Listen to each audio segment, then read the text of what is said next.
Oh, aleluia. Esse som sempre é muito bom, mas hoje está especial. Deus abençoe a vida do sonoplasta.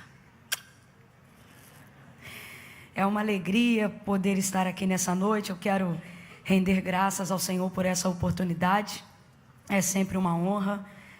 E eu creio que o Senhor tem algo ao nosso coração. Abra comigo a sua Bíblia no livro do Gênesis. Glória a Deus. Deus abençoe. Pastor Odilton, minha gratidão sempre ao pastor Silas, nos dando um lugar de honra. A todos os pastores, amigos. Louvar a Deus pela vida dos campeiros de Cristo. Falei certo? Vocês são uma família? Mais ou menos. 3, então o resto é agregado, já virou família. Deus abençoe a vida dos irmãos, viu? Enquanto você termina de localizar o texto sagrado, se bem que eu acho que se você não achou Gênesis agora, você vai demorar bastante então. Que é sinal que você não sabe mesmo onde você está. Mas eu queria aproveitar e anunciar apenas aqui um material rapidamente. Dizer que eu trouxe algumas camisas, se você desejar adquirir no final do culto, elas vão estar na saída do lado de lá, tá bom? Então todas essas portas serão bloqueadas e todos serão obrigados a saírem daquele lado de lá. É brincadeira, mas se você desejar adquirir, você tem que procurar para o lado de lá. Tem uma aqui do Ministério da Intercessão que eu gosto muito, e eu sempre gosto de anunciá-la de uma maneira especial, porque a intercessão, veja, não é a camisa da oração, não, é a camiseta da intercessão, porque não é para quem gosta de oração, é para quem gosta de orar. Tem uma diferença, talvez você olhe e você pense, não, mas não é a mesma coisa, tem uma bonequinha de joelho. Não, não é a mesma coisa. Gostar de oração, todo mundo gosta, até o incrédulo aceita oração. Eu nunca vi ninguém rejeitar uma oração. Você chega na rua, você pergunta para alguém, fulano, você aceita uma oração? Ele diz, eu aceito, mesmo que ele nem acredite, ele pensa numa energia positiva, alguma coisa vai acontecer, ninguém rejeita. Agora orar não, orar requer devoção, requer disciplina. Então essa camisa ela é especial para as mulheres que entendem que uma vida devocional é uma vida disciplinada. Ai, mas Camila, mas tem dia que eu não tenho vontade de orar. É exatamente assim, uma vida devocional, ela não caminha de acordo com as suas vontades, mas com a necessidade de reconhecer que você precisa mesmo quando não quer fazer, né? Então oração é assim, eu cheguei para uma irmã uma vez e falei, irmã, me ajuda, porque eu não tenho vontade de orar. E ela falou, eu também não. E eu disse, como é que você faz então para ser essa mulher de Deus, que é uma missionária muito abençoada, que já me ajudou demais? E ela dizia, eu oro sem vontade mesmo. E aí depois que eu estou orando, a vontade vem. E não é assim, gente. Então vida de oração é disciplina, não é vontade, senão você vai ficar oscilando. E tem uma hashtag que foi criada, inclusive ela foi propagada num congresso de mulheres que eu preguei aqui, que é hashtag aqui é osso. Eu não sei, mas tem uma mulherada daquela época que talvez lembre, onde a gente fala que a gente não é a força que o mundo precisa, mas a resistência que o diabo não suporta. E quem ora sabe do que eu estou falando. Não é com força, mas é resistindo. Então tá essa aí, tem uma bonequinha de rabinho de cavalo, então é só para mulherada, tá bom? E tem essa outra para os homens não ficarem de fora, que é a do leão, essa é masculina. Essa é para os homens, tá bom? Só tem nessa cor mesmo preta, que eu gosto de uma parada bem macho mesmo, bem fechadão, tá? A manga é um pouquinho trabalhada, mas pode postar à frente que é mais bonita mesmo. Esse cara é o cara. Então tá aqui do leão, tá bom? Eu digo que ela é em tese masculina, mas eu vi o pessoal fazendo um estilo aí meio pop rock, as meninas, e aí eu até adotei, peguei uma PP dessa, e quando eu não quero parecer assembleianossaura, que nem hoje eu saí do século XVIII, quando eu vi esse cabelo partido no meio, eu falei, o que houve, Senhor? Né? Mas tem dia que eu quero ficar moderna, e nesse dia eu boto ela, um cinto meio, e fico meio rock and roll, né? E vou do jeito que eu tiver. Então esses dois aí, a Virtuosa tem falta, graças a Deus, diga graças a Deus. É, porque está vendendo tanto que falta. E tem também materiais de DVDs, se você desejar adquirir no final do culto, tá? Mãe Camila, pelo amor de Deus, ninguém mais trabalha com DVD, por isso que eu trabalho, que é diminuir a concorrência. Não, brincadeira, mas eu trabalho com material de DVD por um propósito em específico.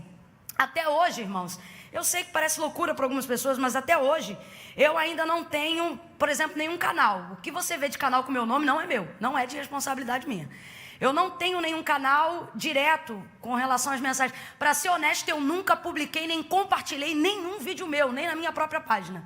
Então eu não tenho como ter responsabilidade de tudo que trafega pela rede. O que vai pela rede é quem está colocando. Aí talvez você diga, não, irmã, mas você tem que se responsabilizar pelo que você fala. Eu só posso me responsabilizar pelo que eu falo partindo do princípio que não foi editado, porque eu trabalho com material de estudo, que é a palavra. Então tem coisa lá que o pessoal coloca 15, 5 minutos e vez ou outra perde a aplicação. E se o texto não tiver um contexto, como diz o pastor Silas, vai abrir um pretexto para alguém dizer que você está pregando heresia. Então eu não posso me responsabilizar pelo que está na rede. Então o que é o material de DVD? Nem tudo que está na rede está no DVD, porque não é tudo que a gente prega para todo mundo. E nem tudo que está no DVD está na rede. E outra coisa, só vai para o DVD quando passou por algum crivo teológico. Não meu, porque eu não me sinto capaz para isso, mas aí eu confio a mensagem em alguém que estuda mais do que eu, que conhece, enfim, e quando a pessoa diz, esse é eu que tem menos heresia, aí eu digo, então tá bom, esse aqui dá para ir. Então, o que tem a melhor aplicação, a melhor exegese, enfim, o que não dá margem para erro. Por quê? Eu tenho essa preocupação de coadunar a simplicidade do Evangelho de maneira profunda. Eu quero que esse material, ele vá para a mão de uma criança de 12 anos e ela entenda o que está sendo pregado. E tenho a preocupação de que se um catedrático, por algum acaso da vida, parar para assistir, ele também não se sinta enfadado em ouvir. Então talvez você pense que é uma coisa simples, mas eu particularmente não acho. Por isso acabo sendo muito criteriosa e ainda trabalho com material de DVD, porque é o único material que eu posso me responsabilizar por aquilo que está sendo entregue. Então, se você é meio enjoado também, não, irmão, eu sou enjoado, eu sou daquele que eu já sento para criticar. Você então sai da rede e vai para o material para você criticar menos ou criticar com mais coerência. Tá bom? Então, por isso eu trabalho com material de DVD. Gênesis, capítulo de número 1. Glória a Deus.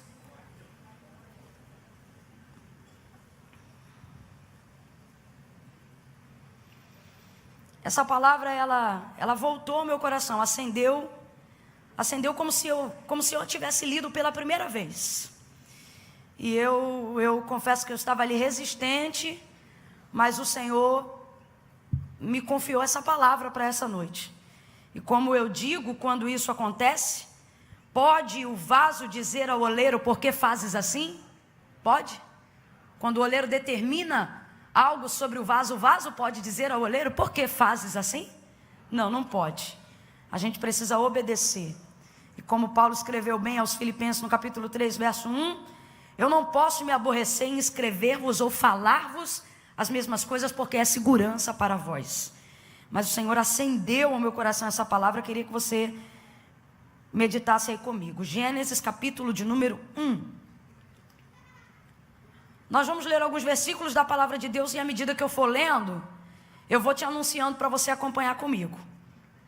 Porque nós vamos ler uma quantidade de versículos além da normal. Quem achou Gênesis, diga amém. Quem não achou, diga misericórdia.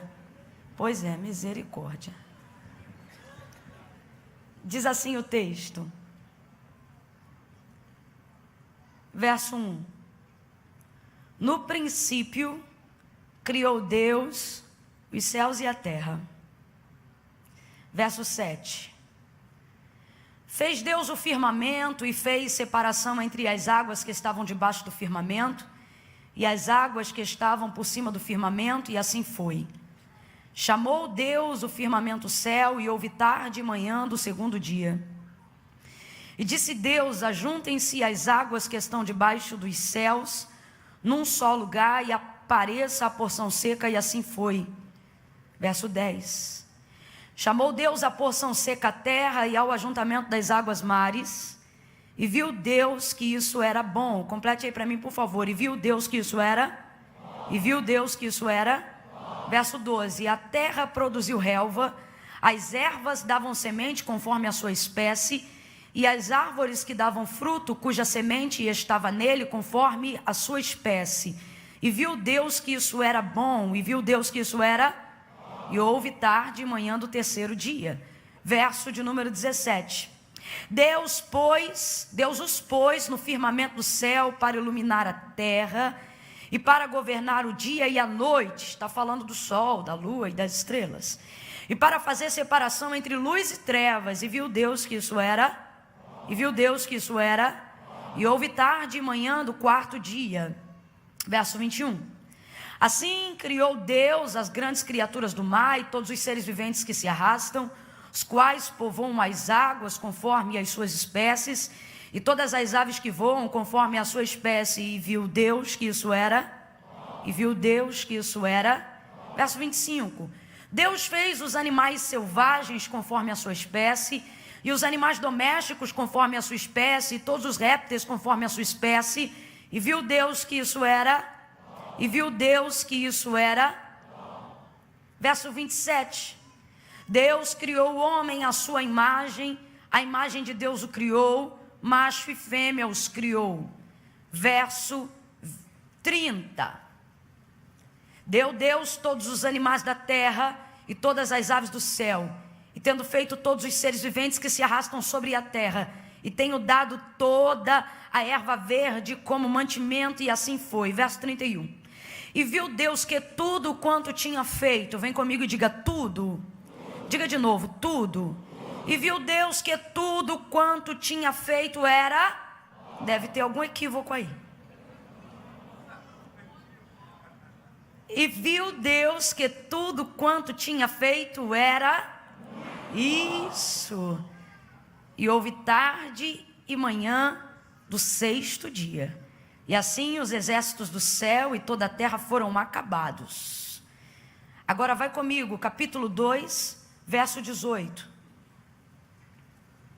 E disse o Senhor Deus: não é bom que o homem esteja só. Far-lhe-ei uma auxiliadora que lhe corresponda. Havendo, pois, o Senhor Deus formado da terra todos os animais do campo e todas as aves do céu, trouxe-os ao homem para ver como este lhe chamaria. E tudo que o homem chamou a todo ser vivente, isso foi o seu nome. Assim o homem deu nome a todos os animais domésticos, a todas as aves do céu e a todos os animais do campo. Para o homem, todavia, não se achava uma adjutora que lhe correspondesse. Então o Senhor Deus fez cair um sono pesado sobre o homem, e este adormeceu. E tomou então uma de suas costelas e fechou o seu lugar com carne. Então, da costela que o Senhor Deus tomou ao homem, formou a mulher e trouxe ao homem, e disse o homem: esta agora é afinal osso dos meus ossos, osso dos meus ossos, e carne da minha carne, e ela será chamada mulher, porquanto do homem foi tomada. Diga amém por essa palavra. Feche os seus olhos, curva a sua cabeça. Põe a Bíblia sobre o seu colo e segure a mão da pessoa que está sentada ao seu lado. Não segure a mão dessa pessoa de maneira fria, meio requenguela, não. Segure a mão dessa pessoa com vontade, porque senão ela vai perceber que você está segurando com vontade de soltar, e isso é desagradável. Segure a mão dela com firmeza, porque talvez alguém veio fazer uma social, mas ao você segurar a mão dela e ela perceber que você tem firmeza no propósito, ela vai perceber que você é um instrumento vivo nas mãos de Deus. Segure com a firmeza de quem veio para cá sabendo a que veio. E se ainda não sabia, no mínimo veio disposto a descobrir. Segure na mão dessa pessoa com firmeza. Feche os teus olhos, curva a sua cabeça e permita que nessa noite, na Devec, suba diante de Deus as nossas orações como uma nuvem de súplica diante de Deus. Comece a suplicar. Ainda antes que eu levante a minha voz em oração, comece a levantar a sua voz junto com o seu irmão em oração e comece a suplicar para que o Senhor se manifeste em nosso meio por intermédio da sua palavra. Não tenha pressa quanto a isso, porque não adianta eu me apressar em pregar enquanto o seu espírito não estiver alinhado ao que Deus quer falar. De que adianta você ouvir uma hora de ministração dominado de ansiedade, dominado de incertezas, olhando para o relógio? Eu prefiro que você me dê 30 minutos de atenção, mas com o seu espírito totalmente alinhado na revelação de Deus. Então fecha os teus olhos aí agora, curva a tua cabeça e comece a implorar a Deus que fale com você de uma maneira que você ainda não ouviu. Que Deus manifeste e revele a sua palavra ao seu coração. Aonde está a igreja que ora nessa noite? Aonde está a igreja que não tem vergonha de se humilhar diante de Deus? Humilhai-vos debaixo da potente mão do Senhor. Crente não pode ter vergonha de fazer uma oração de súplica. Crente não pode ter vergonha de de se humilhar diante de Deus. Crente não pode se envergonhar de derramar lágrimas diante do altar do Senhor. Comece a orar como se sua vida dependesse disso, porque talvez ela dependa. Você que está assistindo online agora pela rede social, comece a orar aí em casa, onde você está agora, e comece a pedir ao Senhor que invada este lugar com a sua palavra. Se você está com a televisão ligada e a rede social ligada, o Senhor está dizendo: escolhe ou a televisão ou a palavra, os dois não.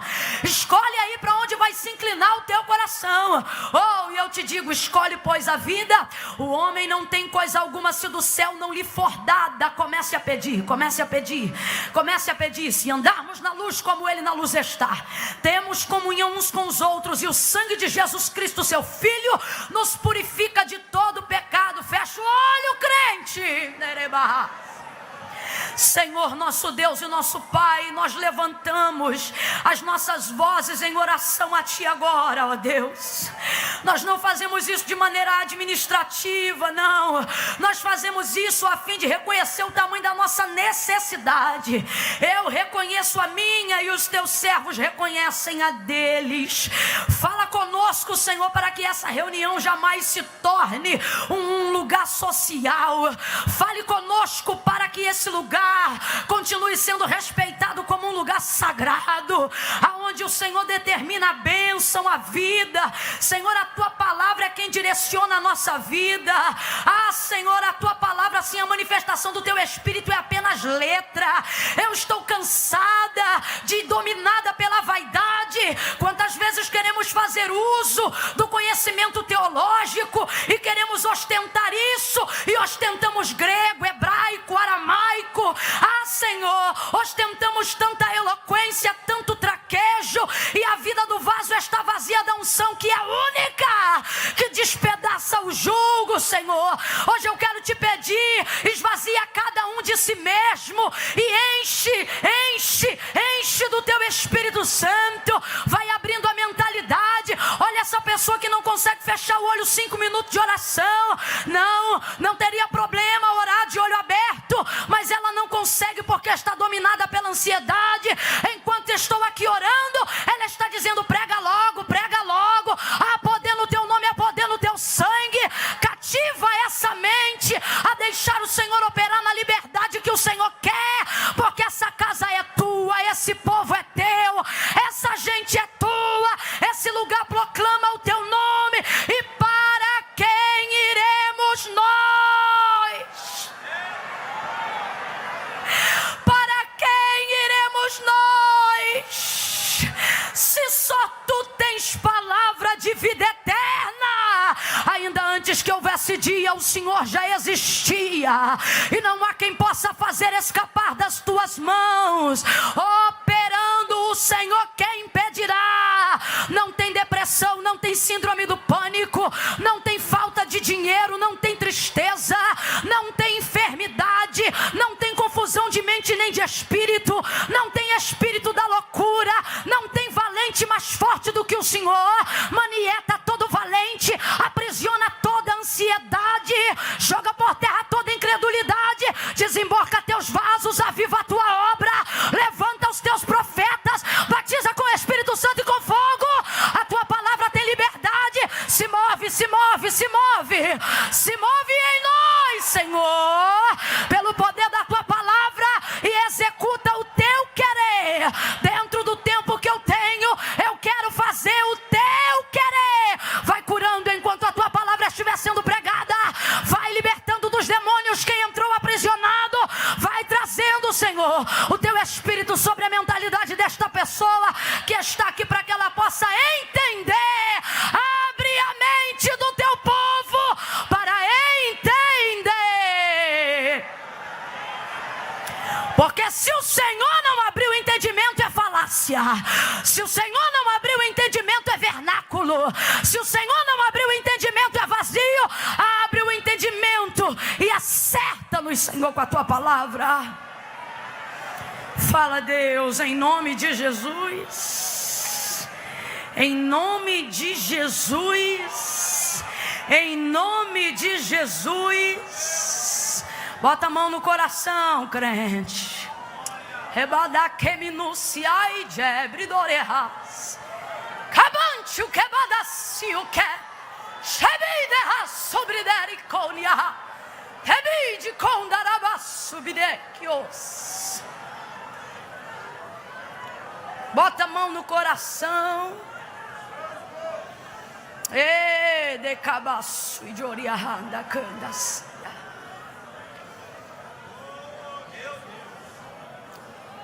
Fala, Deus. Fala, Deus. Toca-me com brasas do... Tem gente dessa época aí?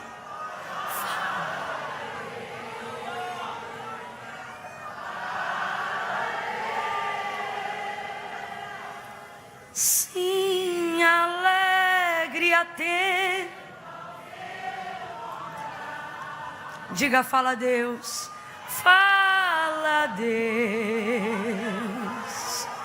Fala, Deus. Toca-me com brasas do... Faça de todo o coração, diga. Agora suba mais alto e diga. Fala, Deus. Sim, alegre a ter. Sim, alegre atendo ao... Só os obedientes. Sim, alegre. Oh, aleluia. Oh, glória a Deus. Aleluia. Aleluia. Oh, glória a Deus. Oh, aleluia.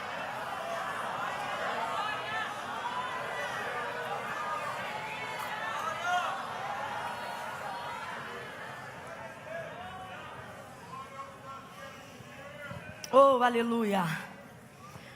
Nós terminamos o desfecho da narrativa da leitura que o Espírito de Deus selecionou para essa noite, no livro do Gênesis, no capítulo 2, lá do verso 18 ao versículo de número 23, falando sobre alguns momentos pós-criação de Deus, né? Pós-realização de tudo aquilo que o Senhor fez. Ao contrário do que por alguns anos a ciência vem afirmando acerca de algumas coisas sobre a criação do mundo, do universo, o autor da carta aos Hebreus já vai deixar algumas coisas claras para nós, quando ele vai dizer que céus e terra, tudo que existe e foi criado, não foi feito por prova aparente do que se vê, mas foram criados pelo poder da palavra de Deus. E a gente acredita nisso.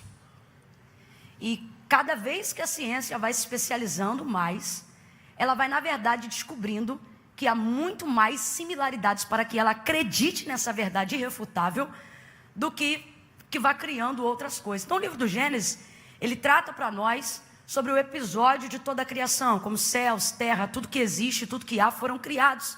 E a gente vê, em resumo, que tudo que existe, tudo que há e foi criado, foi feito pelo poder da palavra de Deus. Ele disse, haja luz, e houve luz, porque a palavra de Deus não volta vazia, antes ela vai e faz aquilo que lhe apraz. A palavra de Deus, ela é viva,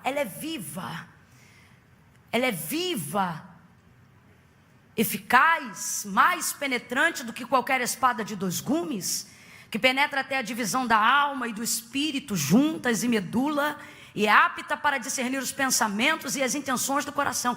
Olha o que o texto está dizendo, a palavra de Deus é viva, ela é viva, ela é independente.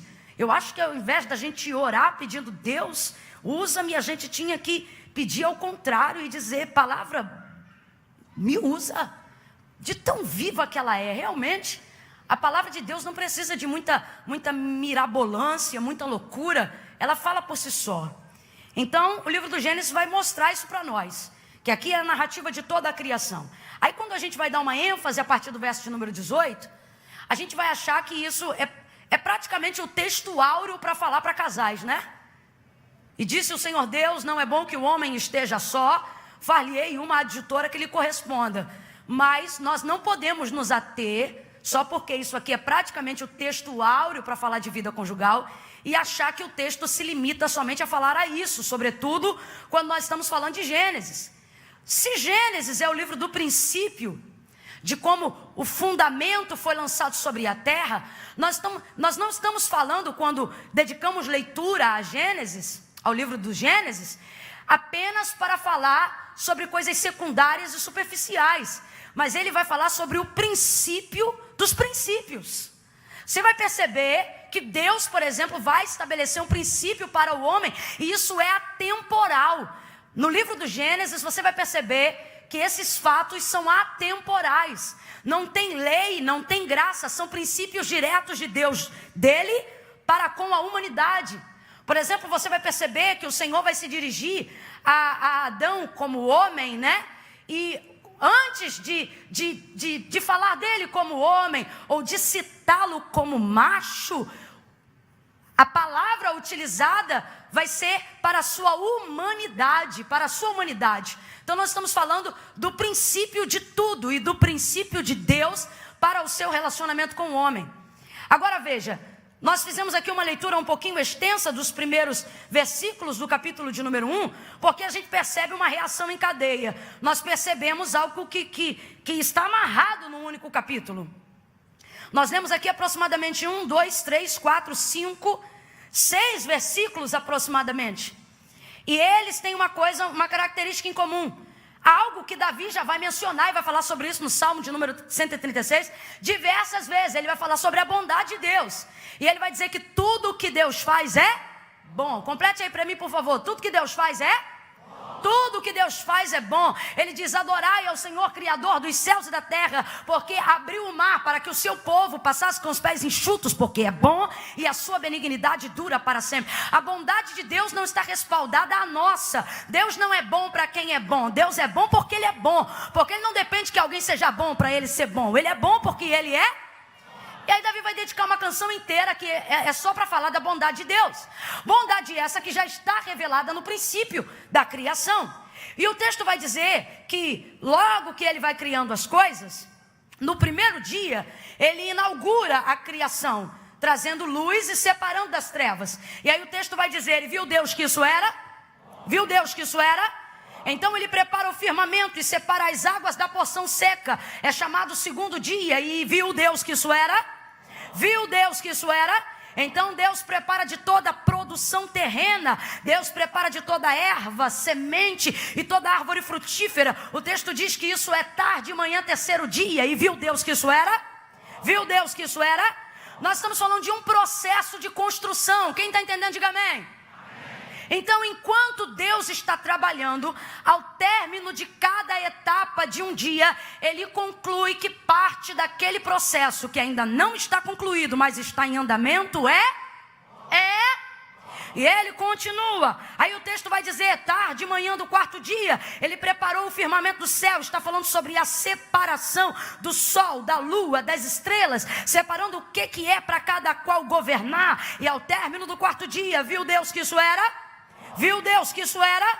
Depois ele dá continuidade povoando a criação dos mares, trazendo todos os seres viventes para os mares, tudo aquilo que pudesse povoar as águas. E o texto diz que ele continua e ele permite a multiplicação deles. Prepara também as aves que vão povoar o céu. Houve tarde e manhã do quinto dia e o texto vai dizer, e viu Deus que isso era?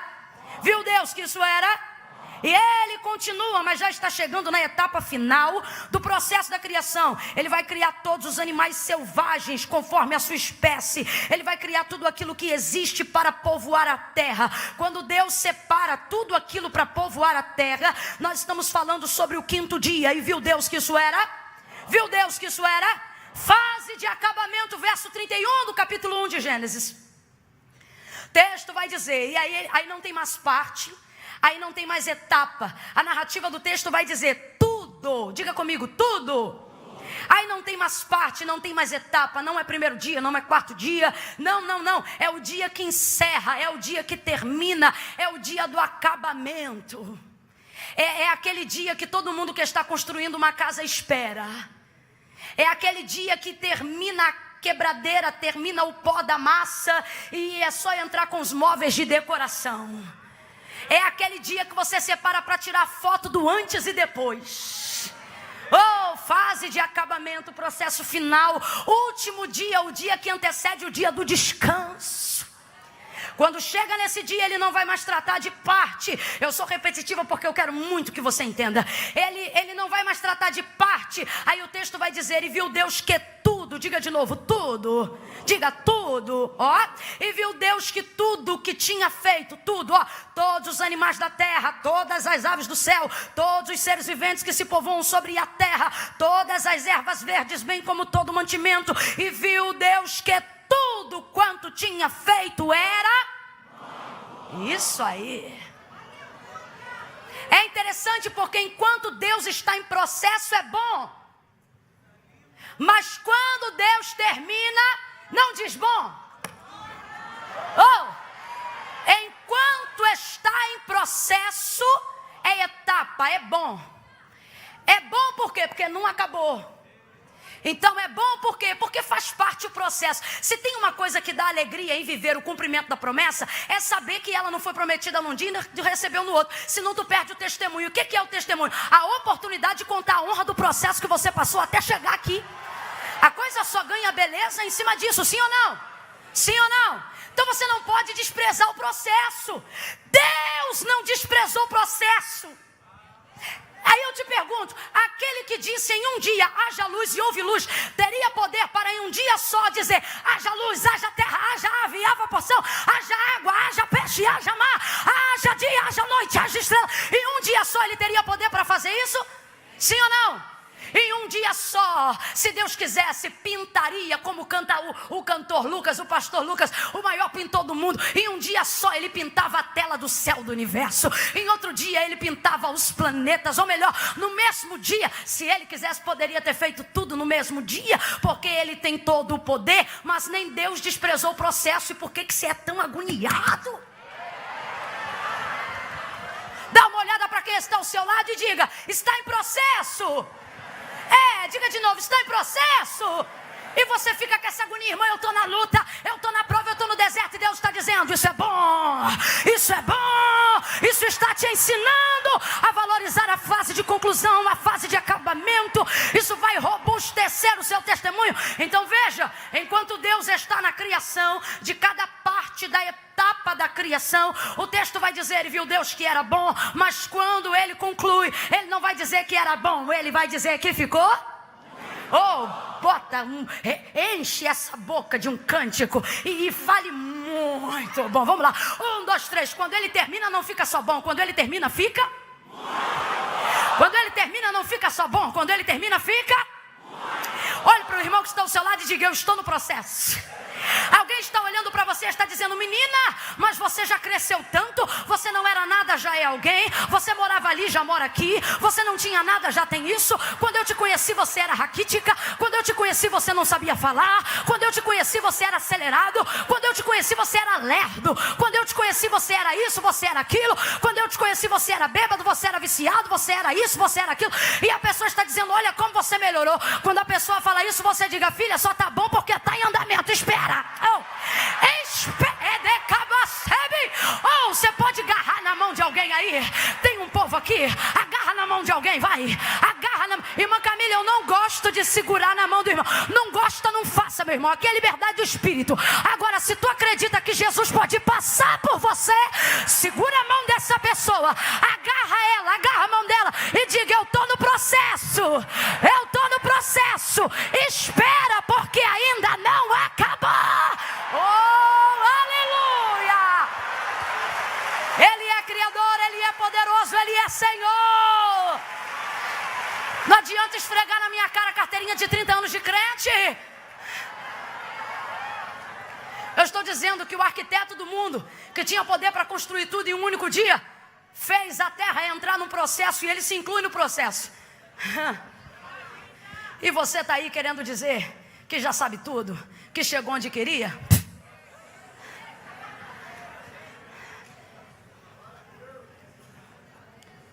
Então, você já entendeu? Quando Deus está em processo, fica bom. Nem sempre você percebe, mas é porque está bom. Às vezes a gente não entende quando está bom.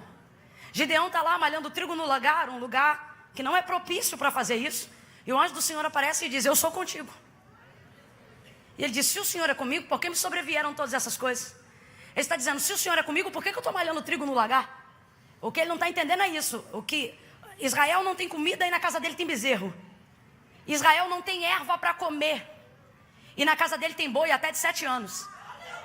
Aí ele está lá malhando trigo no lagar e o anjo diz: eu sou contigo. Se o Senhor é comigo, por que eu estou aqui? Rapaz, eu vou traduzir se o anjo fosse carioca. Ele ia dizer: rapaz, você só está malhando trigo no lagar porque eu sou contigo. Porque se eu não fosse contigo não tinha trigo, não tinha lagar, não tinha mais nada.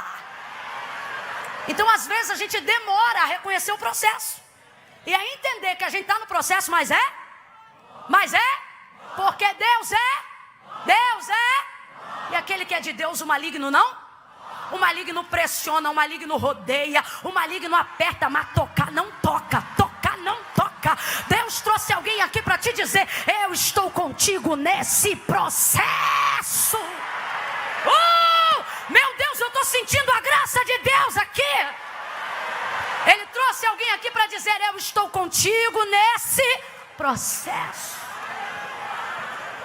Você diz: meu Deus, como eu estou sendo provado. E o Senhor está dizendo: é estagiário.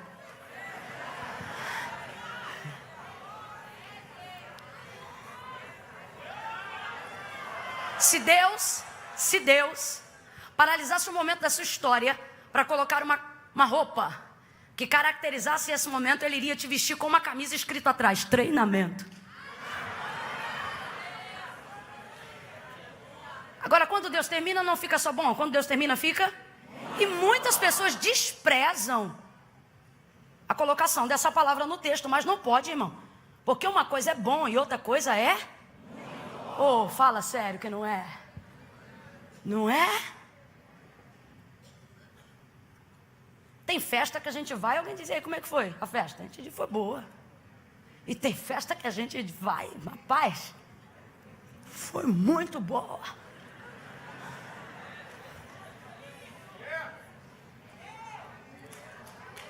Muito boa. Ó.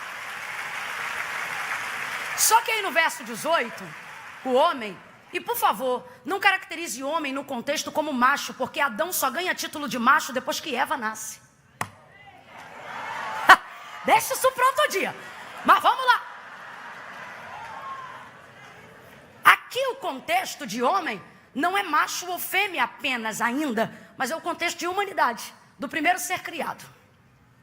E aí nesse contexto aqui, nós nos englobamos, todos nós, no princípio que Deus tem. Porque aí no caso, esse princípio não é um princípio apenas para macho ou fêmea, mas é um princípio para a humanidade. Uma maneira com que Deus está definindo, da qual Ele quer se relacionar com essa humanidade.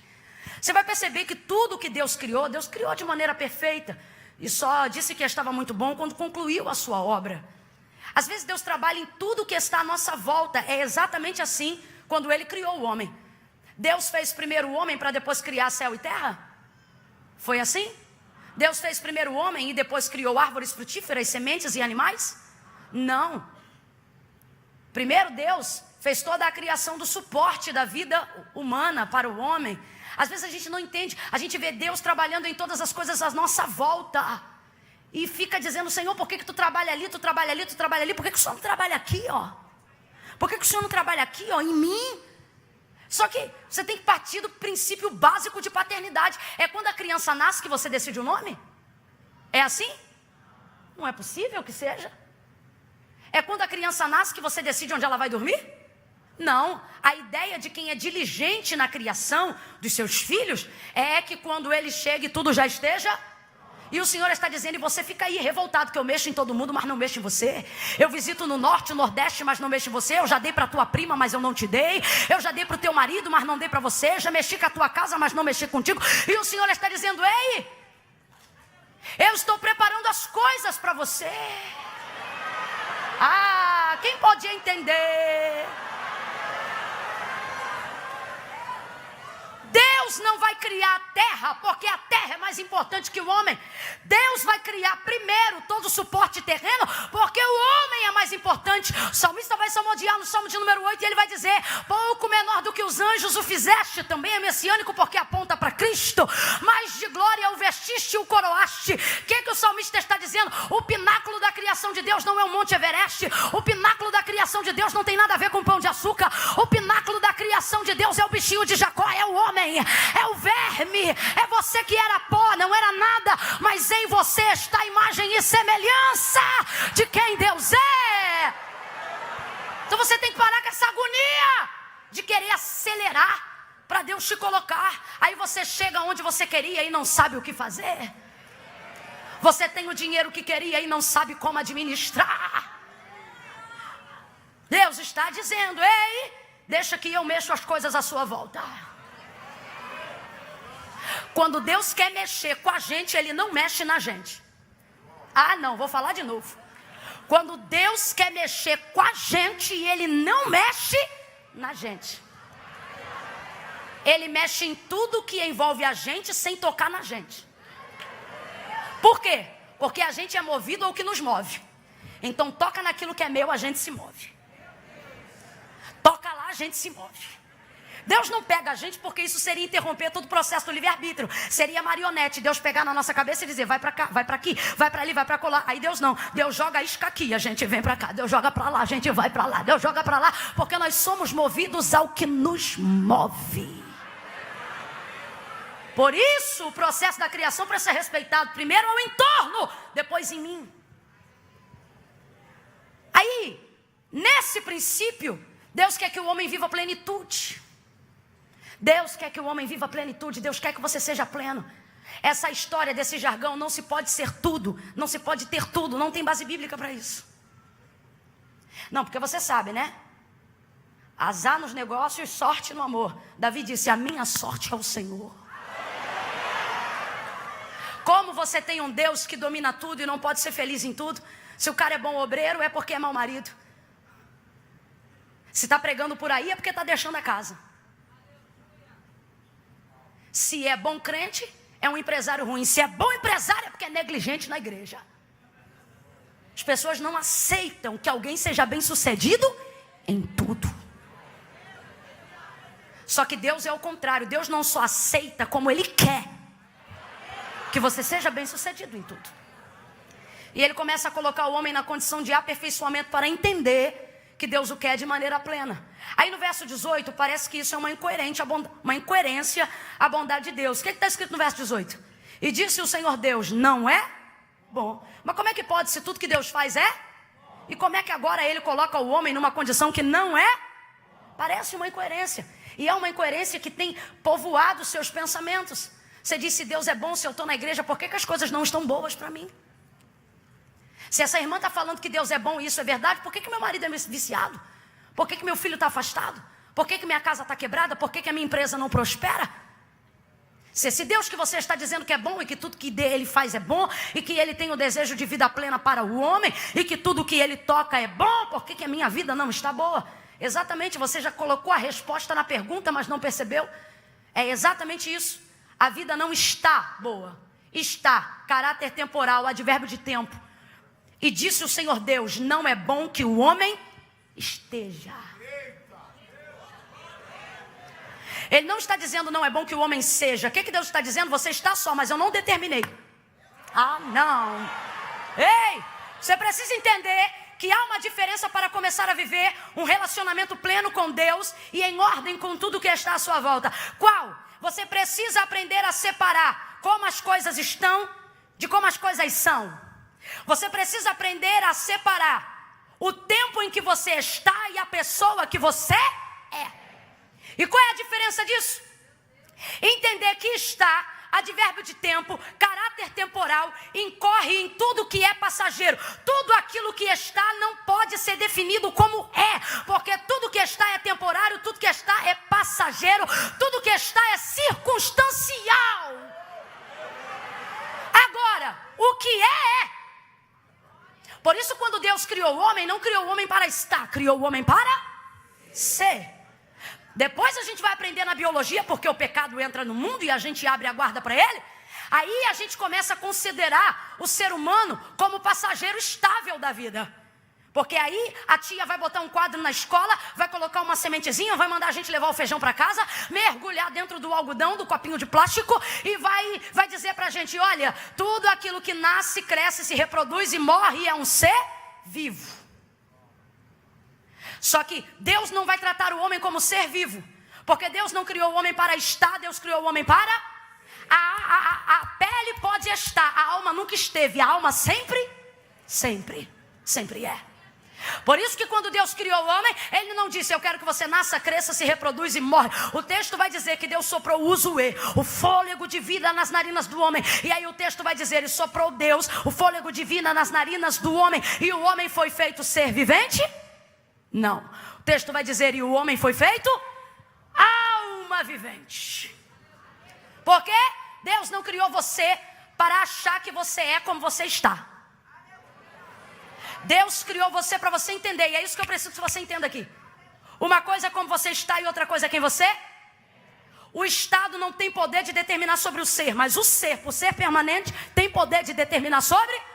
Vou falar rasgado que é para todo mundo entender. Não tem nada difícil não, abre a mente. A sua rua, por não estar asfaltada, não tem o poder de determinar quem você é. O que você é, você pode ser independente de ter asfalto ou não. A casa da minha avó não tinha água encanada, nem caixa d'água, nem chuveiro. Mas a casa que eu morava não determinava quem eu era. Como eu estou é circunstancial. Como eu estou é passageiro. Mateus capítulo 15, verso 21 em diante. Lembra da mulher cananeia seguindo Jesus? Ela dizia, filho de Davi, tem misericórdia de mim, que minha filha está. Ela está dizendo, ei, eu não vim clamar pelo demônio, eu vim clamar pela minha filha. O demônio o Senhor pode tirar, porque ele é passageiro, mas a filha o Senhor me dá, porque ela é minha. Você precisa entender que como as coisas estão, não determinam como elas são.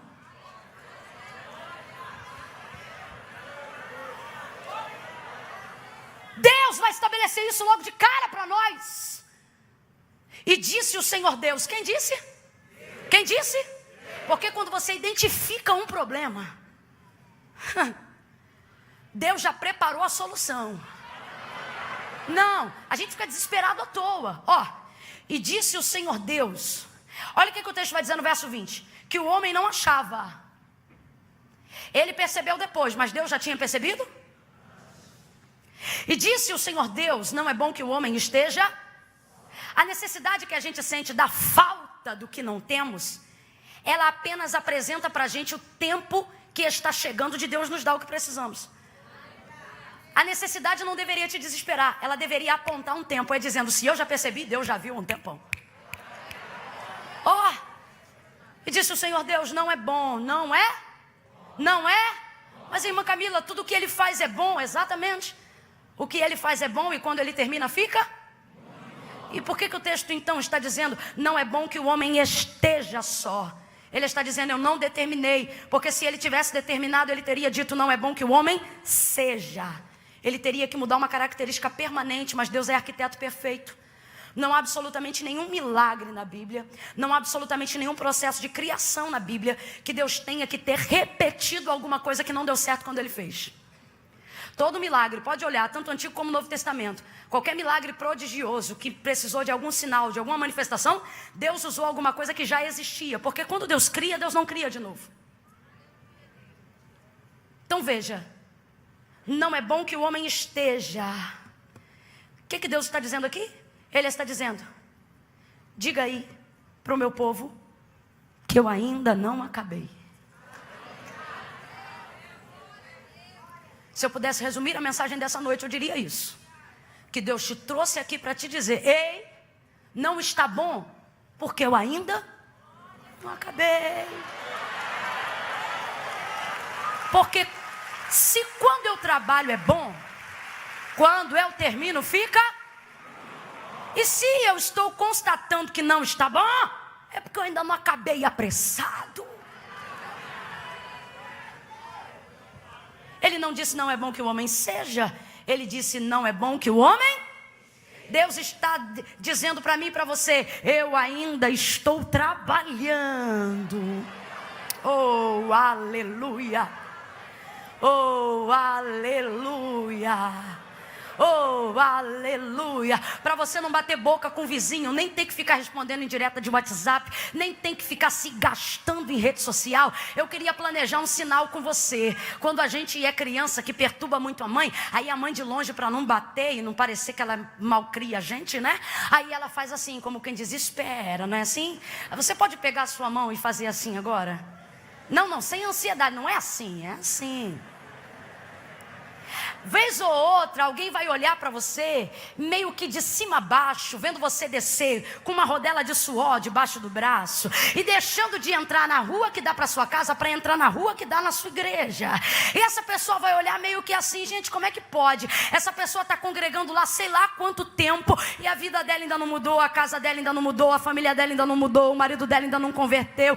E a vontade, a língua coça, é de querer respaldar, é de querer falar, mas o Senhor está dizendo: não diga nada, porque quando a tua vizinhança se identifica, é tarde, porque eu já vi, há muito tempo. Então você não tem que se indispor com ninguém, basta você fazer assim, e alguém vai pensar: o que foi? Me deu tchau? Entenda como quiser, eu não quero discutir. O que eu quero deixar claro: aguarda, porque ele ainda não acabou.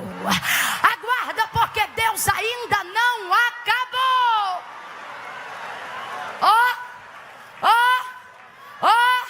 E aquela sua filha rebelde, que está envolvida com toda a área de prostituição, aonde você só vê ela entrando no carro e o vidro subindo. Quando ela entrar no carro, você faz assim, como quem diz: vai, minha filha, entra no carro enquanto tu pode, porque ainda não acabou. O pai está no processo. Não é bom que o homem esteja só. Quem falou isso foi o próprio Deus. Por quê? Porque Deus se responsabiliza pela nossa condição desfavorável, desde que nós estejamos no centro de sua vontade. Inclusive eu vou dizer mais: tem vezes que a coisa só fica ruim porque a gente está no centro da vontade de Deus.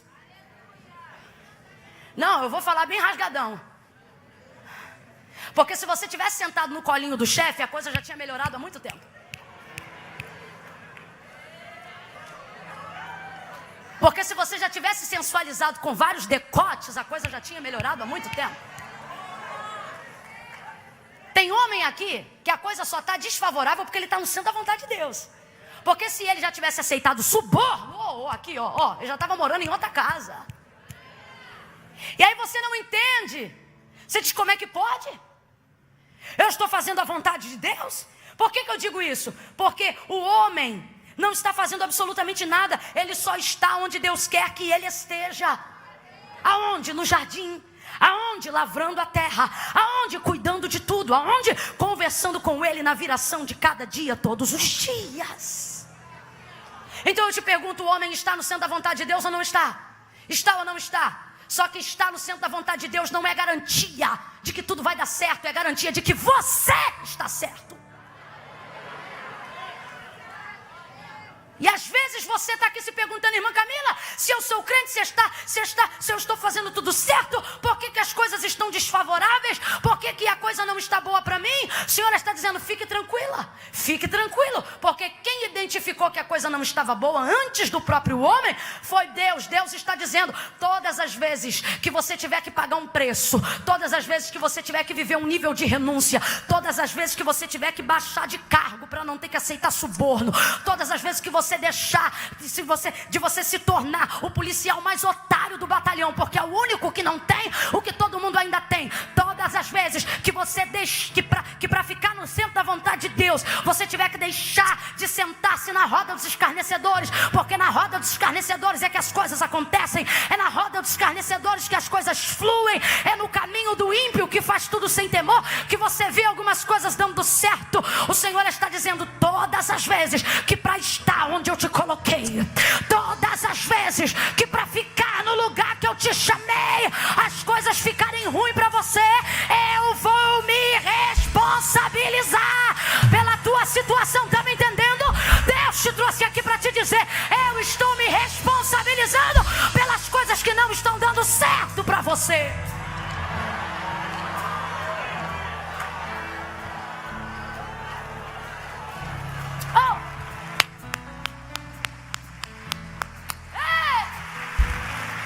Preste atenção. O que Deus faz? Deus diz para ele: dê nome aos animais. Processo de viver em plenitude com Deus. Quem é que vai receber de Deus tudo que Deus tem para dar? Quem entende que tem que fazer as coisas mesmo quando não tem o que quer. Tá dando nome até para bicho, mas mulher não tem. Tá vendo o macaco com a macaca, o tigre com a tigresa, o elefante com a elefoa. Estou criando aqui alguma coisa. O tiranossauro rex. Está vendo tudo? E ele não tem. E Deus diz: dá nome. Deus tem um jeito diferente de honrar. Deus honra a gente com trabalho. Meu irmão, não cai nessa não. De profeta vir botar a mão: olha, eu vou te enriquecer, vou te fazer prosperar. Nas entrelinhas Deus está dizendo: vou te dar trabalho, vou te ocupar, vou te dar responsabilidade. Meu irmão, tem essa não. Presta atenção, vou fechar aqui. O texto vai dizer que ele coloca na mão do homem a administração de tudo aquilo que estava na terra. Isso é honra ou não é? É honra ou não é? Desconfie de honra que não vem acompanhada de responsabilidade. Não é honra. Honra que não vem acompanhada de responsabilidade não é honra, é mutreta, é trapaça. Aí o que ele tem que fazer? Tem que dar nome a todo mundo quando ele mesmo não tem nada para dar nome. Deus está dizendo: faça o que eu te mandar fazer, mesmo quando você não tem o que eu podia te dar. Entrega nome para todo mundo. Aí de repente, o texto vai dizer: então Deus fez cair. Deus. Porque chega uma hora na nossa vida que não é a gente, não é trabalho, não é igreja, não é campanha, é Deus. Deus fez. Mãe Camila, mas isso, o que eu faço para isso? Irmã, isso não faz, isso só Deus. Então o Senhor Deus fez cair num sono profundo. É cochilo depois do almoço? É cochilo depois do almoço? É vontadezinha de dormir? Não, Deus está colocando nele sono. Deus está impelindo. Deus vai derrubar ele, vai anestesiar completo. Deus fez ele cair em estado de sono profundo. E ele adormeceu. Deus fez. Por quê? Porque Deus ia tirar um pedaço da costela daquilo que estava dentro. Completa para mim. Daquilo que estava. Quando Deus está do lado de fora pedindo coisas que estão dentro, normalmente a gente não dá. Imagina Adão acordado e Deus dizendo: homem, me dá um pedaço dessa costela que está aí. Tire a mão daí. Mas não, colocou em estado de sono profundo, para que Deus pudesse mexer, pudesse tirar, pudesse cortar, pudesse enxertar. O que é que Deus está dizendo para mim e para você hoje? Tem coisa na sua vida que eu não vou pedir, porque se eu pedir você não vai me dar. Eu vou te derrubar e vou pegar. Aí você diz: mas o que eu tenho a ver com isso? Tem. Ele ouviu aquela oração: Senhor, faz o que o Senhor tiver que fazer.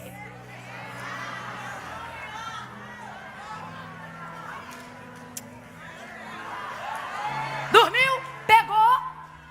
Ele não tirou uma costela inteira, ele tirou só um pedaço. Completa para mim, ele tirou só um? Tirou só um?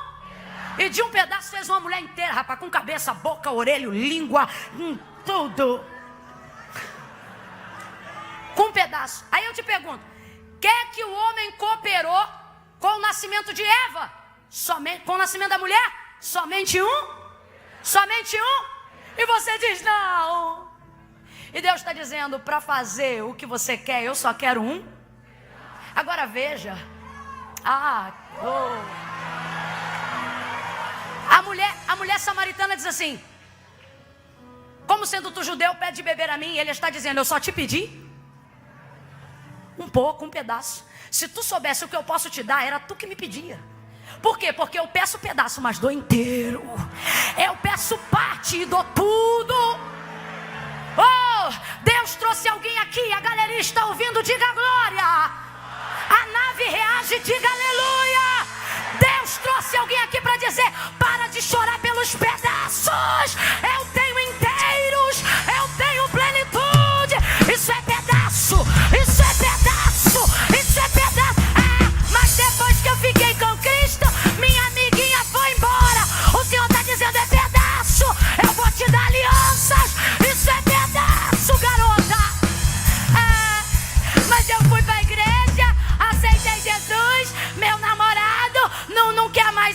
porque ele sabe que se eu for cristã, eu não posso mais fornicar com ele. Deus está dizendo: esse moleque era pedaço, eu vou te dar casamento, menina. Eu vou te dar inteiro. Oh, pedaço. Tudo que você pensa que está doendo demais, tudo que você pensa que não é o suficiente, tudo que você pensa que é mais do que você pode dar, Deus está dizendo: quando você vê o que eu fiz, você vai entender que tudo que você renunciou, tudo que você sacrificou, tudo que você perdeu, tudo que você doou, não passavam de... Você olha para a salvação, você olha para a cruz de Cristo, você participa da ceia, vira o cálice que é o sangue, come o pão que é a carne. Você vem para cá e em 2 horas de culto recebe o que em 1 hora de terapia 3 vezes na semana não tem poder de fazer. Você chega para cá, volta para casa depois de um culto e dorme o sono do justo, e nem o Rivotril te derrubava à noite. Aí você olha e diz: meu Deus, da onde Deus me tirou? A síndrome do pânico te algemava, que você não atravessava a rua para comprar um pão na padaria. E hoje você sai, vai para a cruzada, vai para as Lavec, vai para Fogo pro Brasil, vem para quinta-feira à noite depois do trabalho. Deus está dizendo: seja grato, eu tirei um pedaço e te dei uma vida. Eu tirei um pedaço e te dei uma vida. E aí, irmã Camila, mas o que eu perdi? Ele não sabe o que ele perdeu, porque quando tira um pedaço da costela, enxerta a carne no lugar. Por quê? Porque tem coisas na nossa vida cristã que Deus vai tirar. Deus vai tirar e não vai restituir. Não, eu sei, você tem ouvido Deus que restitui, mas eu vim falar que no nosso relacionamento com Deus tem coisas que Deus tira e não restitui. E tudo que Deus não restitui, Ele compensa, porque Ele não deixa vazio. Tirou osso, devolveu osso, mas não deixou vazio. A Bíblia diz que Ele encheu com, para não sentir falta. Deus está dizendo: eu não vou deixar você sentindo falta. Encheu com carne.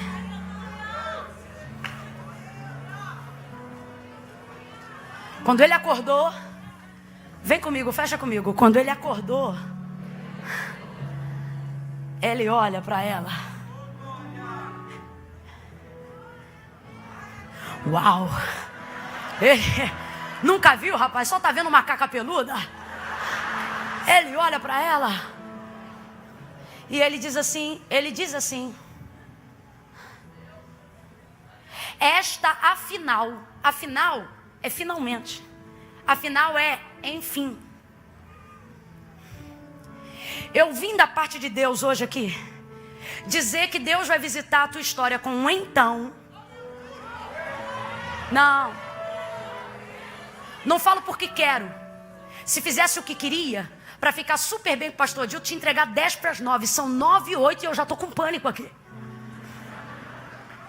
Porém, Deus está dizendo, com ousadia: entregue o que eu te mandei. Depois eu peço perdão de joelho. Mas Deus me trouxe aqui nessa noite para te dizer: eu estou interrompendo a tua história com um então. Aqui, lembra quando ele coloca sono nele, impele ele? É uma expressão a grosso modo, só para a gente entender. Vamos dizer assim, quando Deus derruba ele. Lembra? O texto diz assim: então fez ele cair em estado de sono profundo. Quem derruba não é parente, não é concorrente, não é tio, não é primo. Deus está dizendo: ei, foi o meu então. E esse então muda tudo. Ele muda tanto que tem gente na rua que não vai poder contar a história toda. Alguém vai lembrar de onde você estava, quem você era, o isolamento da vida que você tinha, o que te faltava, a falta de alegria. E alguém vai dizer: menino, mas o que foi que aconteceu? Você vai ter que dizer: tem tempo? E a pessoa vai dizer: tenho. Aí diz assim: então, sente aí. Aí você vai apresentar o marido e vai dizer assim: tá aqui o fulano. E a pessoa vai dizer: ué, mas vindo da igreja?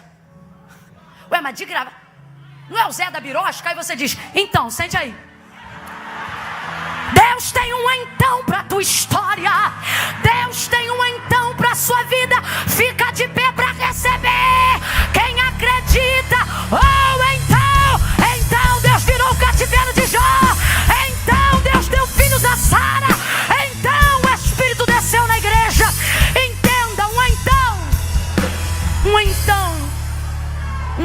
unção de Deus tem o poder de mudar tudo.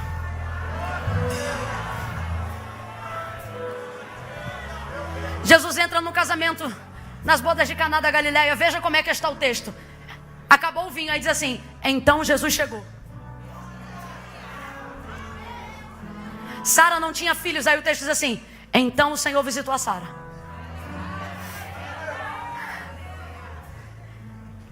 O então de Deus entrou para Adão. Quando ele levanta, ele diz: afinal, finalmente. Agora é processo de acabamento. Quem entendeu, diga amém. Amém. Ele diz: afinal, osso dos meus ossos, carne da minha. Chama-se a mulher. Quem mandou ele dar nome para ela? Quem mandou? Deus mandou ele dar nome para ela? Não mandou. Deus disse: dá nome para os bichos. Para a mulher ele não deu ordem para ele dar. Mas ele deu ou não deu? Por quê? Porque no tempo do processo, Deus ocupou a mente dele com trabalho. Trabalho te dá experiência, trabalho te dá treinamento, trabalho te ocupa a mente. Por que Deus dá trabalho para crente em processo? Por que Deus te coloca no ciclo de oração quando a coisa não vai bem? Por que Deus te coloca para pregar mesmo quando você não está bem? Por que Deus te coloca em movimento? Tu perdeu o filho e veio para a igreja. Outras que estão aqui, marido foram embora de casa e veio. Gente que está sem dinheiro e veio só com dinheiro da passagem. Por que Deus te impele a continuar trabalhando mesmo quando as coisas não estão favoráveis para você? É um jeito de Deus ocupar a tua mente, fazendo o que Ele quer que você faça. Porque ainda que você ocupasse todo o teu tempo para buscar o que você quer, você não teria. Porque o texto diz que todavia Adão procurava, mas não achava. Deus está dizendo: eu não quero você ocupando o seu tempo para procurar realizar o que só eu posso fazer. Então cuida das minhas coisas, que eu vou cuidando das tuas. Assim diz o Senhor. Aí ele dá nome para ela, por quê? Porque ele está um tempão dando nome para bicho. Isso é mecanismo automático. Ele já entendeu que quem manda é ele, que quem dá nome é ele. Quando ela aparece, ele não pergunta se pode, ele dá. É aí que Deus diz: você está pronto para ter tudo que eu tenho para você. Por quê? Quem é essa pessoa? E eu prometo, eu fecho aqui. É aquela pessoa que no tempo do processo aprende a fazer o que Deus manda. Quando você aprende a fazer o que Deus manda, você aprende o que Deus quer sem que Ele tenha que mandar. Vou falar de novo, porque se tu não gravou nada, isso tu grava, porque isso pode salvar a tua vida. Quando no tempo do processo você aprende a fazer tudo o que Deus manda, você aprende nesse processo o que Deus já quer sem que Ele tenha que. Por que Deus não repreendeu ele? Porque Deus já tinha dado experiência para ele entender o que Deus quer. Irmã Camila, tem respaldo bíblico para isso? Tem. Jesus disse: não vos chamarei mais servos, porque o servo ele atende o comando, mas não sabe o que o Senhor quer. Vos chamarei amigo. Por quê? Porque o amigo faz para atender a vontade do Senhor. É o que Ele está dizendo. O Senhor está dizendo: sabe quando você vai estar pronto? Quando você entender que tudo isso é processo. Quando você entender que tem que obedecer no processo, para aprender o que Deus quer sem que Ele tenha que mandar. Enfim, finalmente e afinal, é o que eu queria. E o que ele queria? Estava no Japão? Estava na Rússia? Estava dentro dele o tempo todo. Não. Você está pensando que o que Deus tem para você está na igreja A, está na campanha B. Deus está dizendo: o que eu tenho para você está dentro de você. Deus fez a mulher partindo de um osso. Osso de quem? Dele. Deus falou comigo: diga ao meu povo que eu vou tornar concreto do lado de fora, usando a matéria-prima do que eu vejo quando olho no lado de dentro dele. Se é para homem, se é para mulher, se é para menino, é para criança, é para jovem. Não. Deus te trouxe aqui para te dizer: vigia como você preserva as coisas do lado de dentro. Porque eu vou tornar real do lado de fora o que eu vejo quando olho para o seu lado de dentro. Melhora seu lado de dentro e o seu lado de fora vai melhorar. Melhora seu lado de dentro e Deus vai trazer realizações para o lado de fora. Levante a mão direita para o céu. Eu vou contar de 1 a 3 enquanto a igreja ora. Eu vou contar de 1 a 3 enquanto a igreja ora. E a igreja vai orar agora para pessoas que estão com uma vida incompleta. Que tem de incompleto nessa vida? Tu tens tudo, mas te falta Jesus. Então se tu tens tudo, mas não tem Jesus, tu ainda não tem o suficiente. Um grande pregador disse: o céu compensará todos os prejuízos que você tiver na terra para herdá-lo. Mas tudo o que você tiver na terra não terá poder de compensar o prejuízo de perder o céu.